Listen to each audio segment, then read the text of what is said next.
যখন মানুষ দেখে যে আমার যেই সমস্যার ভেতরে আমি হাবুডুবু খাচ্ছি, এই সমস্যা থেকে উত্তরণের সকল দুয়ার বন্ধ হয়ে গেছে, আমার আর বাঁচার কোনো উপায় নাই, আল্লাহর করুণা পাওয়ার কোনো পথ আর খোলা নাই, এইরকম নৈরাশ্য যখন আমাদেরকে ঘিরে ধরে, আশা যখন সম্পূর্ণরূপে আমাদের কাছ থেকে উধাও হয়ে যায়, তখনই তো মানুষ আত্মহত্যার সিদ্ধান্ত নেয়।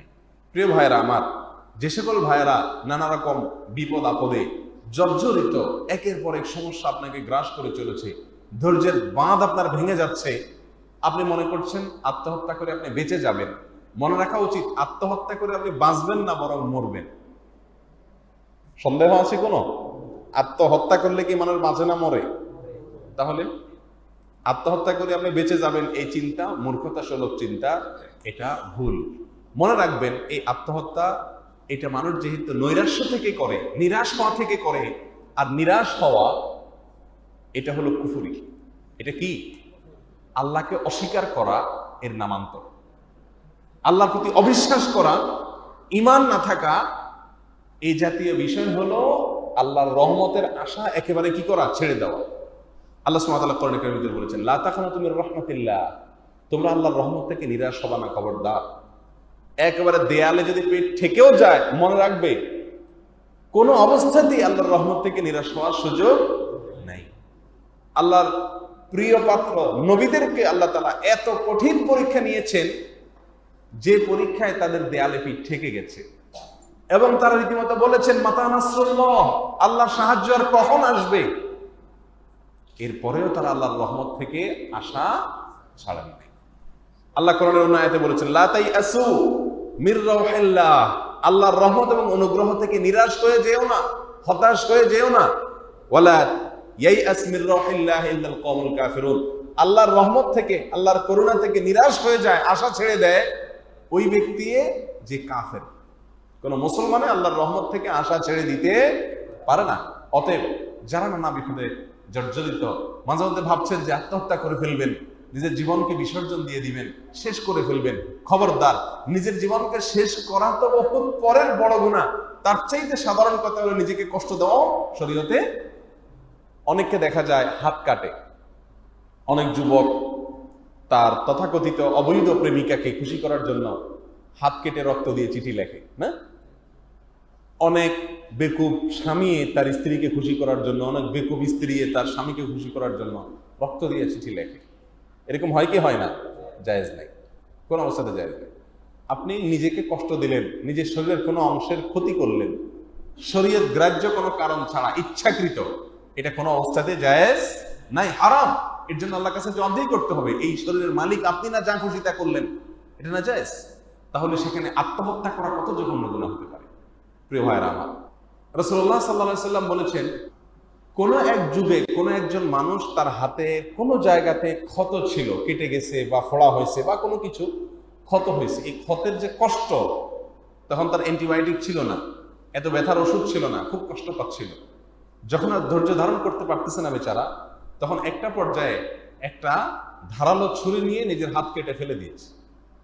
এরপরে যে ব্লিডিং হয়েছে, রক্ত জমা শুরু হয়েছে, সেই রক্তক্ষরণ আর বন্ধ হয়নি, কারণ ওষুধপত্র তো ছিল না। তো বন্ধ না হওয়াতে একটা পর্যায়ে লোকটা মারাই গেছে। তখন আল্লাহ সুবহানাহু ওয়া তাআলা ওই লোক সম্পর্কে যে মন্তব্য করেছেন, হাদিসে কুদসিতে এসেছেন, আমাদেরকে জানিয়েছেন। আল্লাহ সুবহানাহু ওয়া তাআলা ওই ব্যক্তি সম্পর্কে বলেছেন, বাদারানি আবদি বিনাফসিহি হারামতুহু আলাইহিল জান্নাহ, আমার বান্দা তার জান আমি কবজ করব, সে নিজে থেকে আগে নিজের জানকে নিজে শেষ করেছে, এজন্য তার জন্য আমি জান্নাতকে হারাম করে দিয়েছি। কত বড় জঘন্য গুনাহ! প্রিয় ভাই আমার, প্রিয় বোন আমার, আপনার কষ্টের সীমানা, কষ্ট সহ্য করার সীমানা আপনার ছাড়িয়ে গেছে, আপনি আর ধৈর্য ধারণ করতে পারতেছেন না, আত্মহত্যা করলেন। আত্মহত্যা করে যদি আপনার রক্ষা হয় তো আমি বলবো গুড ডিসিশন, কিন্তু আত্মহত্যা করে তো আপনার দুনিয়া শেষ হলো, আখিরাতও শেষ হলো, তাহলে তো রক্ষা হলো না, বরং ধ্বংস আর ত্বরান্বিত হলো। এটা তো বুদ্ধিমানের কাজ না, বরং ধৈর্য ধারণ করাই হলো ইমানদারের চরিত্র এবং বৈশিষ্ট্য। আল্লাহ তাআলা আমাদেরকে সবরের তৌফিক দান করুন। তাহলে এই হাদিস দ্বারা বোঝা যাচ্ছে এটা কবিরা গুনাহ, বড় অপরাধ আত্মহত্যা করা। অন্য হাদিসে আসছে, বুখারী মুসলিমে রাসূল আকরাম সাল্লাল্লাহু আলাইহি ওয়াসাল্লাম ইরশাদ করেছেন যে মান কাতালা নাফসাহু বিশাইইন উযযিবা বিহি ইয়াউমাল কিয়ামাহ, যে ব্যক্তি নিজেকে কোনো একটা কোনো একটা পদ্ধতিতে আত্মহত্যা করে, নিজেকে শেষ করে দেয়, তো ওই পদ্ধতিতে তার আযাব হবে কিয়ামতের দিন। এর ব্যাখ্যা প্রসঙ্গে সহিহ বুখারী মুসলিমের আরেক হাদিসে আসছে, রাসূল আকরাম সাল্লাল্লাহু আলাইহি ওয়াসাল্লাম বলেছেন, কেউ যদি উঁচু জায়গা থেকে লাফ দিয়ে মারা যায়, আত্মহত্যা করে, তো এই ব্যক্তিকে আল্লাহ তাআলা জাহান্নামে যে শাস্তি দিবেন তা হলো এরকম উঁচু জায়গা থেকে ফেলে দেওয়া। বারবার এটা হতে থাকবে এবং চিরকাল এভাবে সে শাস্তি পেতে থাকবে। দ্বিতীয়ত, যদি কেউ বিষ পান করে আত্মহত্যা করে, তাহলে নবী রাসূল বলেছেন তার হাতে বিষ থাকবে জাহান্নামে এবং স্বয়ংক্রিয়ভাবে সে বিষ একটু পর পর পান করতে থাকবে, কষ্ট হতে থাকবে এবং চিরকাল তার এই কষ্ট চালু থাকবে, এটা তার শাস্তি। তেমনি ভাবে তিনি বলেছেন, কোনো ব্যক্তি যদি কোনো লোহার আঘাতে নিজেকে হত্যা করে, তাহলে তার হাতে লোহা থাকবে এবং স্বয়ংক্রিয়ভাবে তার পেটে আঘাত করতে থাকবে এবং এই আঘাত এটা ভোগ করতে করতে তার জাহান্নামে চিরকাল সে থাকবে। এই হাদিসগুলোকে সামনে রাখলে দেখা যায় আত্মহত্যা কত জঘন্য অপরাধ। শুধু এখানেই শেষ নয়, যে ব্যক্তি আত্মহত্যা করবে ওই ব্যক্তির জানাজা প্রসঙ্গে রাসূল আকরাম সাল্লাল্লাহু আলাইহি ওয়াসাল্লামের যে আদর্শ আমাদের কাছে আসছে, সেই মুসলিমের হাদিসে এক ব্যক্তি মারা গেছিল রাসূল সাল্লাল্লাহু আলাইহি ওয়াসাল্লামের যুগে আত্মহত্যা করে। তখন তাকে জানাজার জন্য ডাকা হলো যে ইয়া রাসূলুল্লাহ, লোকটা তো মারা গেছে, এখন তার জানাজা আপনি পড়াইতে আসেন। তিনি তখন ডিনাই করেছেন, বলেছেন না, এই ব্যক্তি যেহেতু আত্মহত্যা করেছে তার জানাজা আমি পড়বো না, তবে তোমরা পড়ো, তোমরা পড়ে তাকে বিদায় দাও, বাট আমি পড়বো না। তো এই হাদিস থেকে ওলামায়ে কেরাম যে মাসআলাটি আবিষ্কার করেছেন তা হলো, কোনো এলাকাতে আত্মহত্যাকারী কোনো মানুষ পাওয়া গেলে তার আত্মহত্যার পরে সমাজের গণ্যমান্য মানুষেরা, ইমাম সাহেবরা এবং সম্মানীয় লোকেরা তার জানাজা পড়বে না।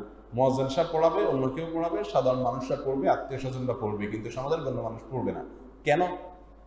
এর সবচেয়ে বড় কারণ হলো যাতে অন্যরা সেখান থেকে শিক্ষা গ্রহণ করে যে আমাদের শেষ বিদায় অনুষ্ঠানে পর্যন্ত গণ্যমান্যরা কেউ আসছে না, যদি আমি আত্মহত্যা করি তাহলে আমার শেষ বিদায়ে গণ্যমান্যরা কেউ আসবে না। এই কারণে হয়তো আত্মহত্যা থেকে মানুষ বেঁচে থাকবে। বিধায় এটাকে কোনো অবস্থাতে একজন মুসলিম নিজের রক্ষার পদ্ধতি হিসাবে, উপায় হিসাবে আত্মহত্যাকে গ্রহণ করতে পারে না। আল্লাহ সুবহানাহু ওয়া তাআলা আমাদের সকলকে সকল বিপদে, সকল কষ্টকর পরিস্থিতিতে ধৈর্য ধারণ করার তৌফিক আল্লাহ তাআলা দান করুন। এবং আত্মহত্যা করা, নিজেকে কষ্ট দেওয়া, নিজের শরীর থেকে রক্ত বের করা, কাটা ছেঁড়া, এগুলো ইসলামী শরীয়তে জায়েজ নাই, এগুলো যেন আমাদের দ্বারা না হয়। তবে আত্মহত্যাকারী ব্যক্তি কাফের না, অমুসলিম হয়ে যায় না, এ ব্যাপারে প্রায় ওলামায়ে কেরাম সবাই একমত।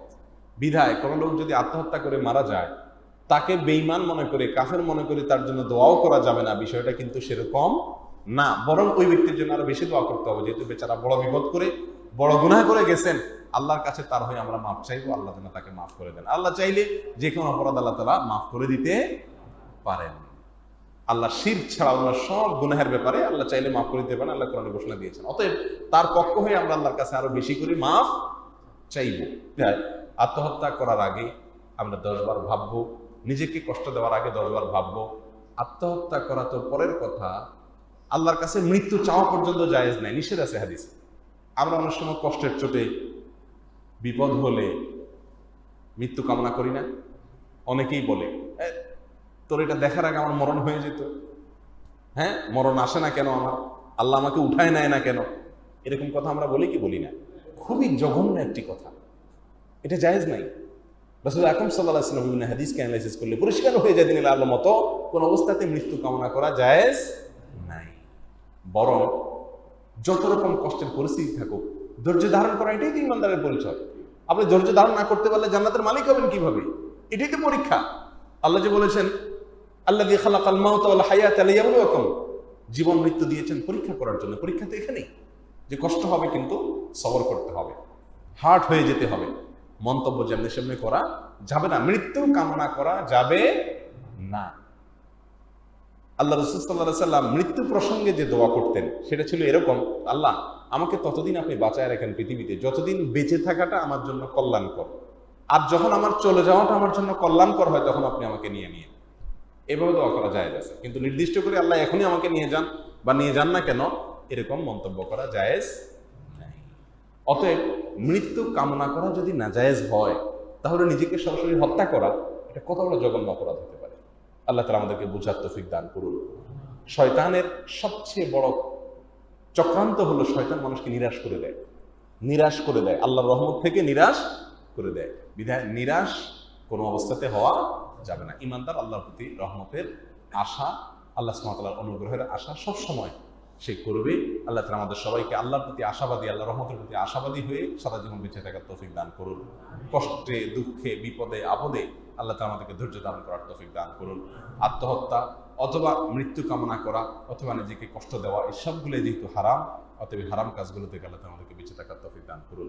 জাযাকুমুল্লাহু খায়রা ওয়া আখিরু দাওয়ানা আলহামদুলিল্লাহি রাব্বিল আলামিন।